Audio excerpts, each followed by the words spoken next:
2024 সালের জুলাই গণঅভ্যুত্থান বাংলাদেশের ইতিহাসে রক্তে লেখা এক অধ্যায়। এই আন্দোলনে যারা শহীদ হয়েছেন তাদের একজন রাজশাহীর কলেজ শিক্ষার্থী আলী রায়হান। বুলেটের ভয় উপেক্ষা করে রাজশাহীতেও গড়ে ওঠে তীব্র আন্দোলন। 5 আগস্ট রাজশাহীর আলুপট্টি এলাকায় আন্দোলনের সময় মাথায় গুলিবিদ্ধ হন আলী রায়হান। গুরুতর আহত অবস্থায় তাকে ভর্তি করা হয় রাজশাহী মেডিকেল কলেজ হাসপাতালে। 3 দিন পর 8 আগস্ট চিকিৎসাধীন অবস্থায় মারা যান তিনি।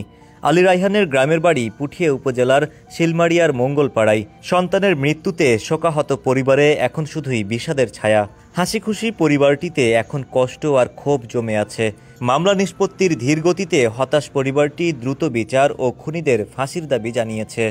বলতো মাঝে মধ্যে বলতো যে আব্বা কষ্ট তো বহুত করছেন, আর কিছুদিন কষ্ট করেন, আমি আল্লাহ রহম যদি আল্লাহ চাইতে কিছু একটা বড় চাকরি করে আপনার নিয়ে, এবং এখানে বাড়ি করার দরকার নেই, আমি শহরেতেই চলে যাবো আপনার নিয়ে।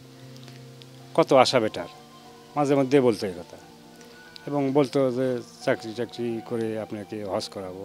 আমি বোধহয় 5 তারিখের পর থেকে আমার মা বাবাকে খোলা মনে হাসতে দেখিনি এখন পর্যন্ত। জানি না ভবিষ্যতে হাসতে পারবে কি না তারা। এটা আমাদের ফ্যামিলি এখন সবচেয়ে বড় অভাব হয়ে গেছে, যে ফ্যামিলি কেউ হাসি মুখে কথাও বলতে পারে না।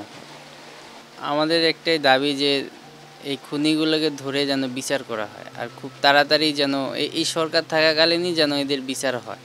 পুলিশ জানিয়েছে মামলার তদন্ত প্রায় শেষের দিকে। প্রকৃত অপরাধীদের শাস্তি নিশ্চিত করতে তারা কাজ করছে।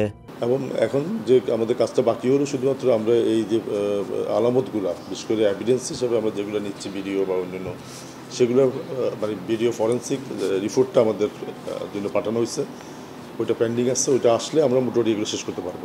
আমাদের তদন্তের যে প্রাথমিক কার্যক্রমগুলো মোটামুটি আমরা শেষ করতে পারছি, শুধুমাত্র আমরা রিপোর্টগুলো জন্য অপেক্ষা করতেছি। রিপোর্ট পেলে আমরা 1 মাসের মধ্যে ফাইনাল রিপোর্ট যেটা অর্থাৎ চূড়ান্ত রিপোর্ট যেটা আমরা দিতে পারবো। আলী রায়হান ছিলেন ইসলামী ছাত্র শিবিরের রাজশাহী মহানগর শাখার সাংগঠনিক সম্পাদক।